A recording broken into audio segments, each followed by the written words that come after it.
I find it really frustrating that often when we talk about disinformation in the public, it's so focused on individual drivers. It's like, oh, Russia's making us believe something, or this politician's lying.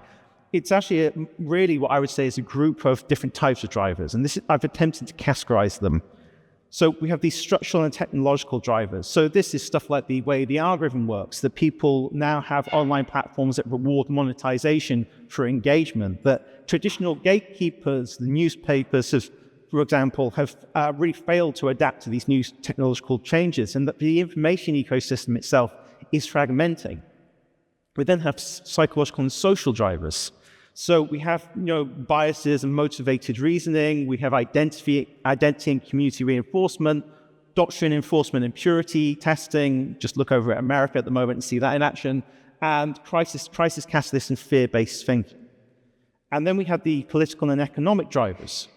So there's the weaponization by state and political actors, and stuff like astroturfing, covert influence campaigns, the failure of policy and the law, and polarization and media fragmentation.